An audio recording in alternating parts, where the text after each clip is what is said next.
at kapapasok nga lang ng bagong vlog neto ni Hadi Siha. Eto no, pinapakita niya dito sa vlog niya na nakauwi na siya dito sa Pilipinas, no. Mukhang ready na siyang harapin ng face to face etong si Kuya Mubager at si Madam Hampas Lupa, no. Dito sa video na to, no, magta-travel ata sila neto, no, papunta sa Pilipinas. Pinapakita niya, no, or binablog niya.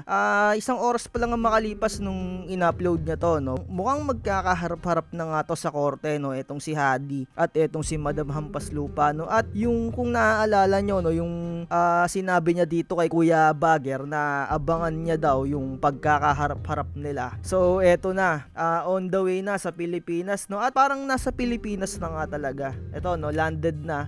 We decided to get a copy daw when we landed and this happened. Kung gusto niyo panoorin, no, yung buong video na to, no, so ayun, no, abangan natin yung paghaharap nito ni Hadi at ni Madam Hampas Lupa ng face to face. Tignan natin kung anong mangyayari dito sa dalawang to, sa sagupaan nito ni Hadi, Madam Hampas Lupa at ni Kuya Bager, at parang si MJ din ata, no, kasama sa paghaharap nilang dalawa.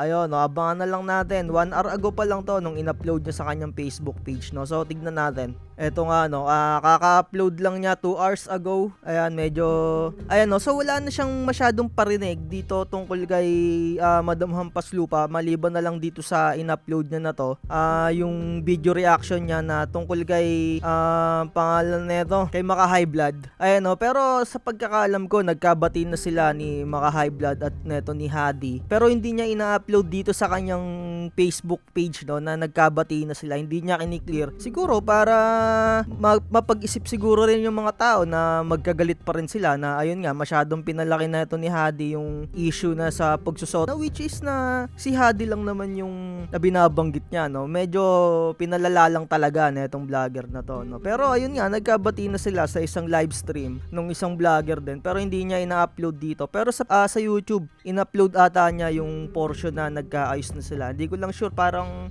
nasulyapan natin, no. Pero ayun, no, sa mga sumusubaybay, nagkabati na nga si Hadi at si Maka High Blood at parang okay na sila sa alitan nila, yung parang sa pagsusuot nga neto ng eto, nung nakalimutan ko kung anong tawag niya sa suot niya, no. Abangan na lang natin paghaharap ni Madam Hampas Lupa at neto ni Hadi, kung anong reaction, kung anong mangyayari, no. So check lang muna natin saglit yung Facebook page neto ni Madam Hampas Lupa kung napanood niya tong upload neto ni Hadi. For sure, inaabangan din neto ni Madam Hampas Lupa yung pagbabalik nito na sa Pilipinas ni Hadi. Pero wala nang mga upload din si Madam Hampas Lupa, no. Parang tumahimik na rin yung issue, no. Ayan, no. Ito, no, lagi nang kasama ni Madam Hampas Lupa itong si Kuya Mubager. May nag-comment nga dito, parang nabasa ko kanina, na nagiging kamukha na niya daw si si Bager, si Kuya Mubager, no. Nagiging magkamukha na si Madam Hampas Lupa. Pero abangan natin yung pagtatagpo, nagpagkaka face to face na itong mga doon, no. So ayun lang, like, share, and subscribe. More chismis to come. Bye bye.